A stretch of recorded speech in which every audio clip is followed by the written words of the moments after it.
আল্লাহ তাআলা ইব্রাহিম আলাইহিস সালামকে 30 বার, কোন বর্ণনায় আছে 70 বার পরীক্ষা করেছে।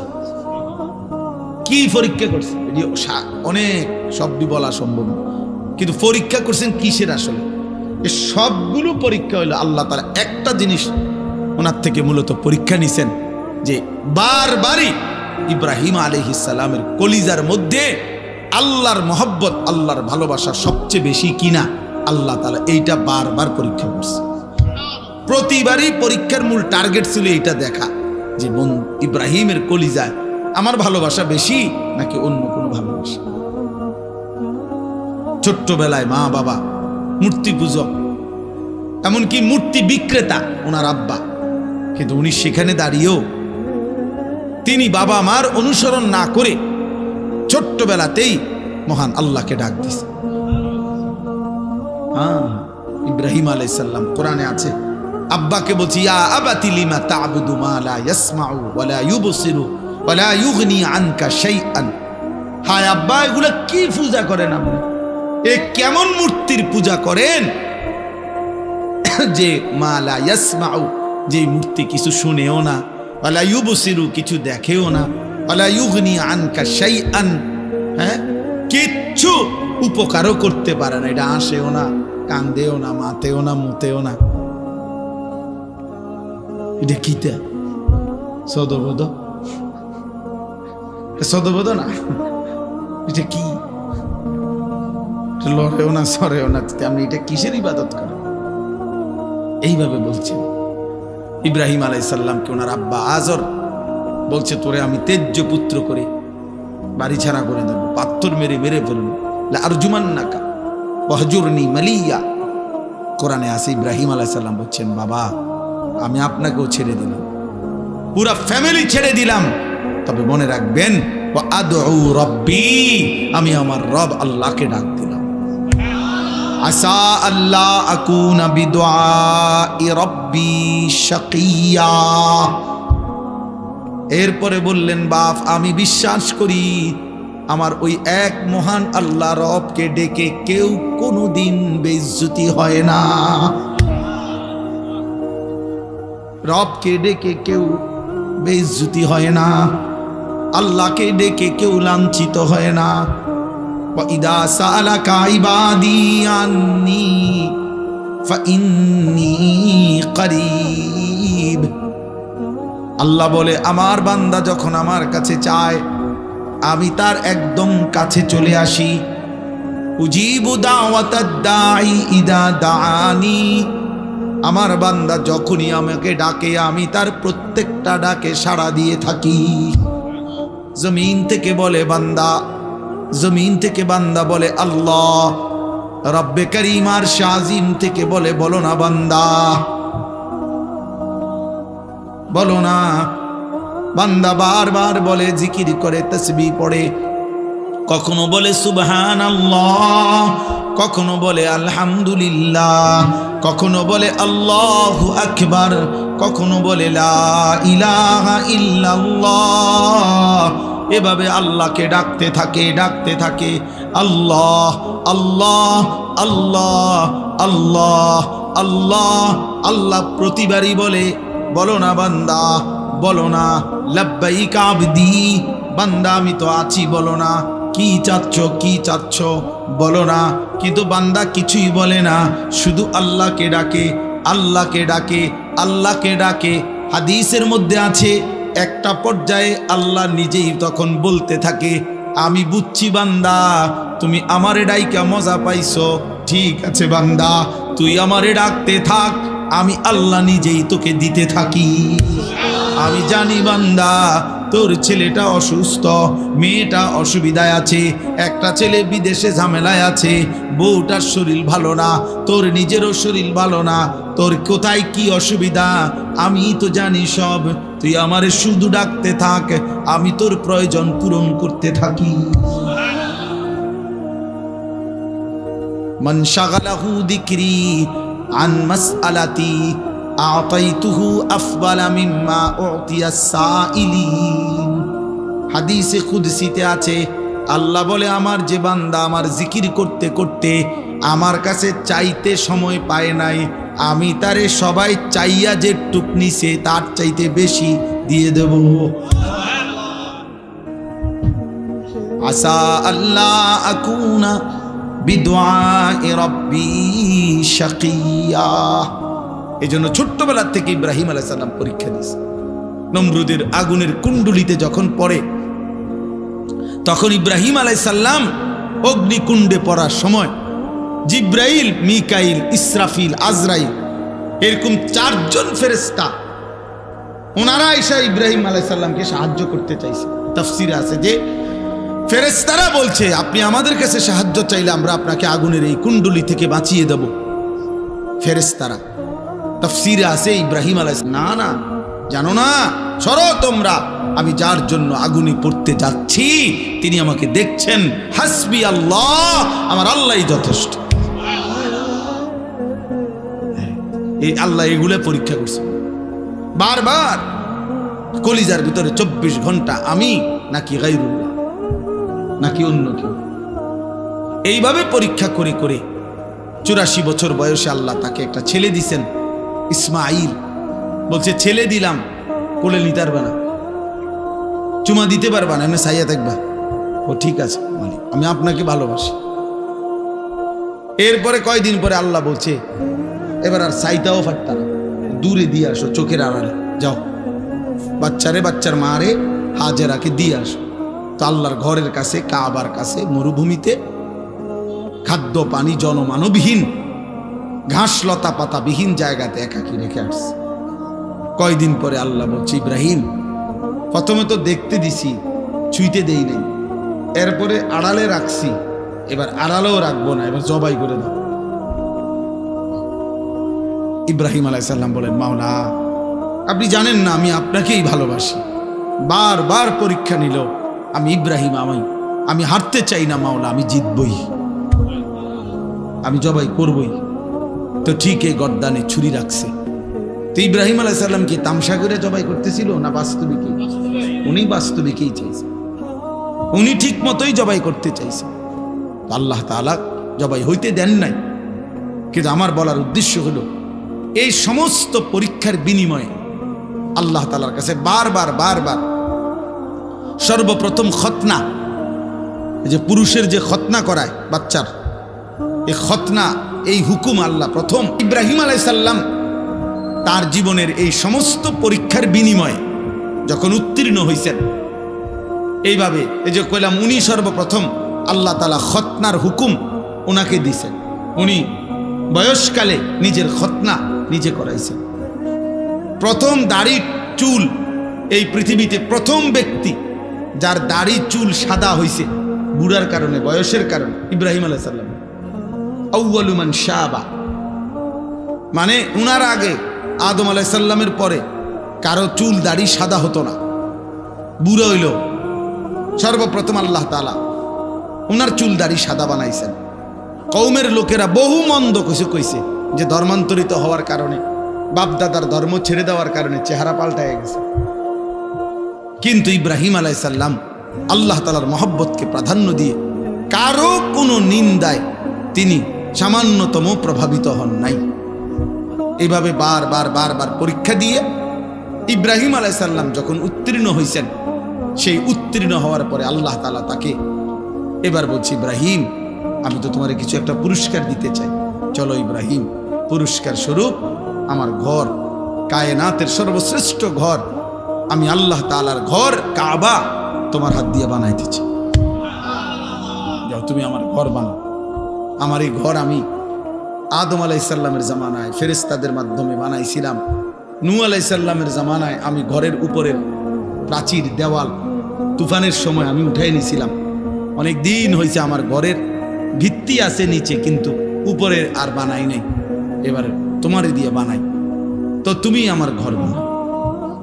ফাইদ বাওয়ানা লি ইব্রাহিমা মাকানাল বাইত, আল্লাহ বলেন আমি নিজে ইব্রাহিমকে তার জন্য আমার ঘর জায়গা সম্পূর্ণ নির্ধারণ করে দিলাম। এরপরে সংক্ষেপ কথা হলো ইব্রাহিম আলাইহিস সালাম ওনার ছেলে ইসমাঈলকে নিয়ে আল্লাহর ঘর নির্মাণ করছেন। আল্লাহর ঘর নির্মাণ করার পরে আল্লাহ তাআলা তখন এই আয়াত আল্লাহ বলছে ওয়াদ্দিন ফিন নাস বিল হজ।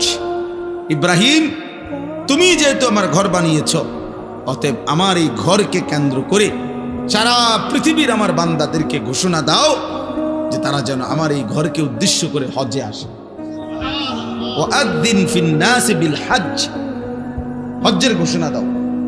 ইব্রাহিম আলাইহিস সালাম বললেন, আয় মাওলা, এত দূর দূরান্তে আপনার বান্দাদের কাছে আমি আওয়াজ পৌঁছাবো কেমন? আমি ডাক দিলে শুনবে কয়জন? তো আল্লাহ তাআলা বললেন, ইব্রাহিম, আওয়াজ দেওয়া, ডাক দেওয়া, আহ্বান করা, আজান দেওয়া এটা তোমার দায়িত্ব, পৌঁছানো আমার দায়িত্ব। আলাইয়াল বালাগ, আমার দায়িত্ব পৌঁছানো, আমার দায়িত্ব। এই জন্য প্রতিটা মুয়াজ্জিন, মসজিদে যিনি আজান দেয়, প্রত্যেক মুয়াজ্জিন তাকে যেন আল্লাহ বলে যে আমার ঘরে তুই আজান দাও, তুমি শুধু আওয়াজ বের করো, আমার বান্দার কলিজার মধ্যে কে নামাজি হবে আমি আল্লাহ পৌঁছায় দেব। এই জন্য মুয়াজ্জিন বড় দাম, মুয়াজ্জিন খুব দাম, খুব দাম। যত মানুষ আল্লাহর দিকে মানুষকে ডাকে, তন্মধ্যে সর্বশ্রেষ্ঠ ডাক আল্লাহর দিকে, সর্বশ্রেষ্ঠ দাওয়াত মুয়াজ্জিনের দাওয়াত। জানেন সর্বশ্রেষ্ঠ দাওয়াত কোনটা?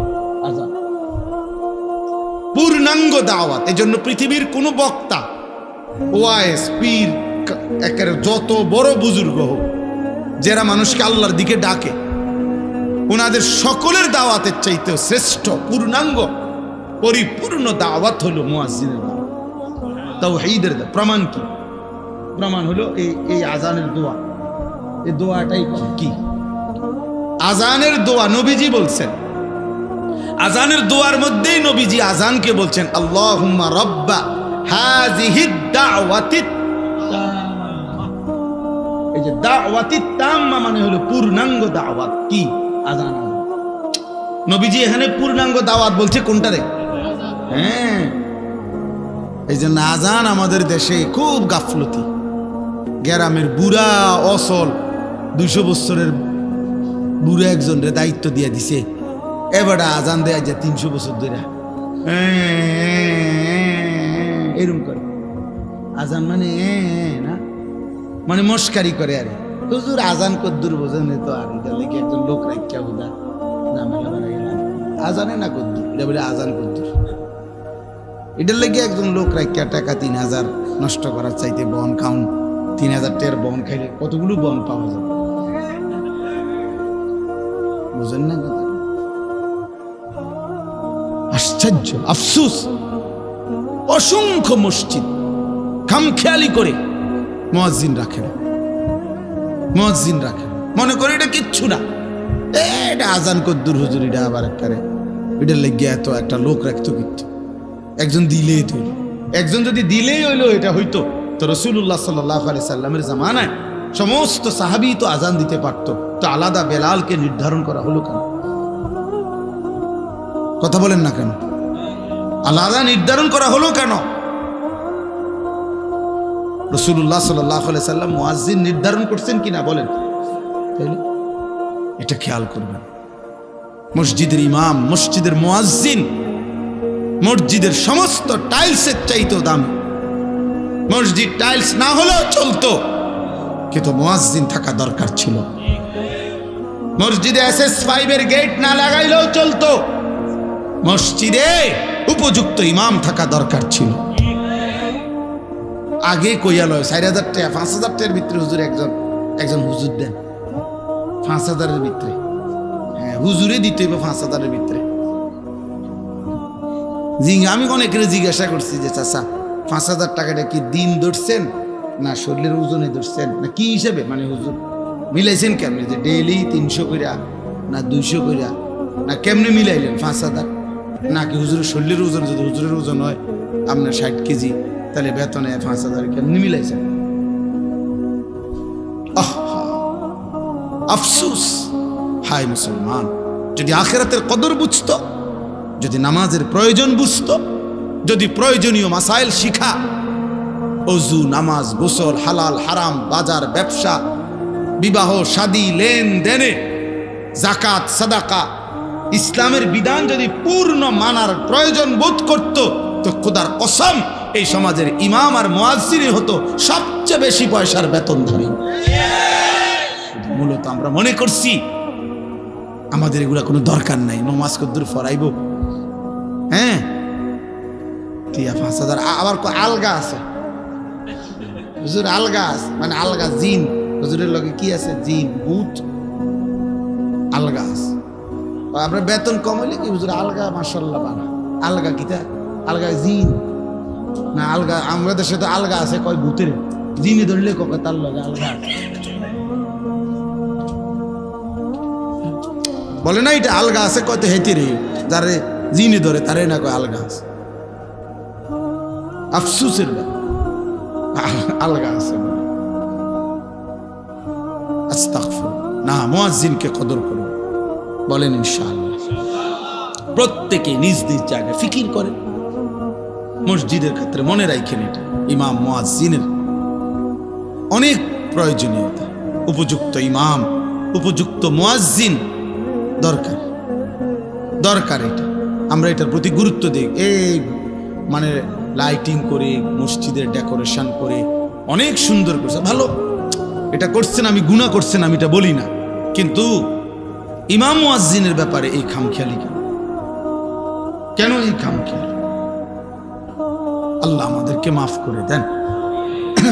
চলেন তো এরপরে আল্লাহ তাআলা বললেন আজানের মানে হজ্জের আজান দাও, এলান করো। ইব্রাহিম আলাইহিস সালামকে আল্লাহ বললেন ইয়াতুকা রিজালান ওয়া আলা কুল্লি দামিরিন ইয়াতিনা মিন কুল্লি ফাজ্জিন আমিক। ইব্রাহিম মনে রেখো, তোমার আজকের আজান আমি আল্লাহ তাআলা কিয়ামত পর্যন্ত পৌঁছিয়ে দেব, আর কিয়ামত পর্যন্ত আমার এই ঘরকে কেন্দ্র করে কাছের যারা তারা পায়ে হেঁটে, আর পৃথিবীর দূর দূরান্ত থেকে, প্রতিটা গলি প্রান্ত থেকে, পৃথিবীর শেষ প্রান্ত থেকেও আমার বান্দা তার বাহনে চড়ে আমার এই ঘরের উদ্দেশ্যে আসবে। ইন্তজাম আমি করব, তুমি শুধু আজান দিয়ে দাও। আজকে আলহামদুলিল্লাহ সারা পৃথিবী ব্যাপী, আজও সারা পৃথিবীর ইমানদার, পৃথিবীর শেষ প্রান্তের মোমেনের কলিজার ভিতরেও আল্লাহর ঘর জিয়ারতের আকাঙ্ক্ষা আছে। যে দিলে আল্লাহর ঘর জিয়ারতের আকাঙ্ক্ষা নাই, এই হজ্জের মাস দেখে এটা বললাম, যেই কলিজার মধ্যে আল্লাহর ঘর জিয়ারতের আগ্রহ জাগে না, কাবার ওই কালো গিলাফ যে দেখে নাই।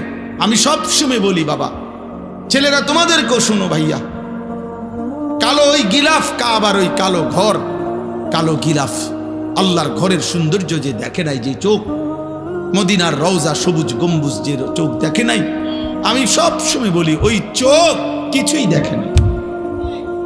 আরে বেটা তুই কিছুই দেখোস নাই বেটা, কালো গিলাফের সৌন্দর্যই দেখলা না, সবুজ গম্বুজের সৌন্দর্যই দেখলা না, মদিনার রওজায় দাঁড়াইবার আগ্রহই জাগলো না, তোমার তো দিলে নাই বেটা, তোমার তো কোনো কলজাই নাই বেটা। এজন্য প্রত্যেকের কলিজার ভিতরে এটা জাগা উচিত।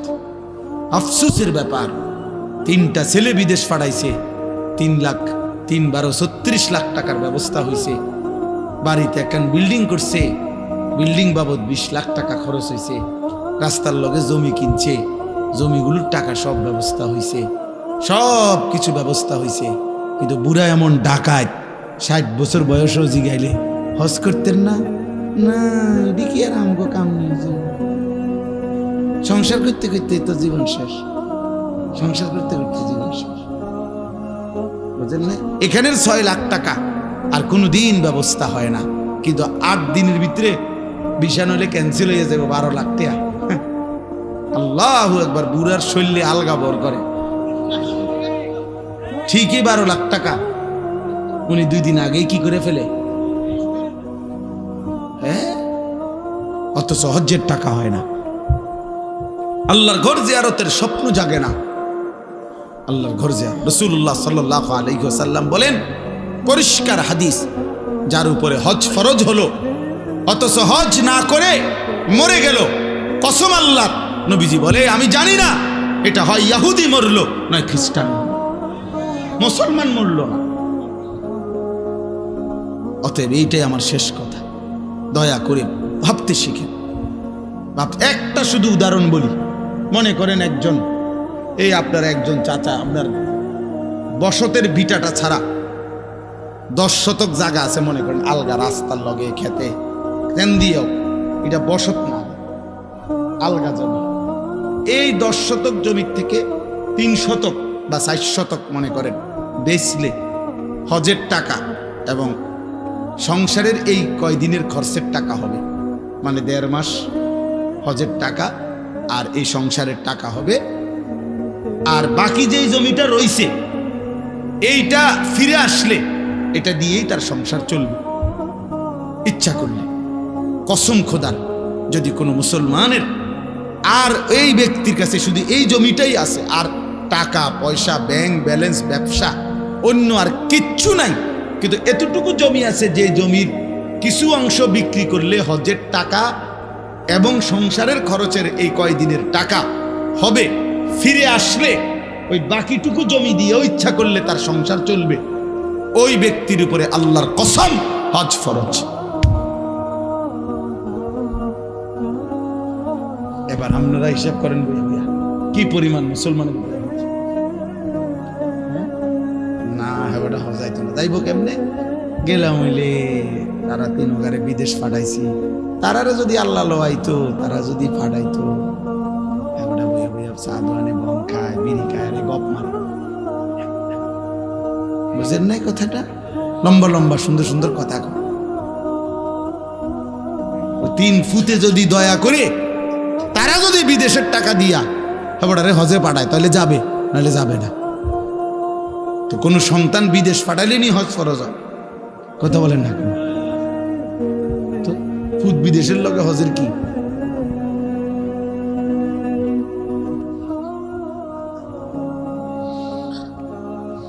আল্লাহ আমাদেরকে মাফ করে দেন। এজন্য বারবার বলতেছি, হজ্জের এই মাসে, এটা আমার এই দ্বিতীয় শেষ কথা এটাই, হজের এই পবিত্র মাসে আল্লাহর বান্দারা ছুটছে। ইতিমধ্যে আল্লাহর বান্দারা প্রতিদিন ফ্লাইট হইতেছে, আল্লাহ চাহে তো আমরাও যাবো ইনশাআল্লাহ। এই জন্য আমি সবার জন্য দোয়া করি।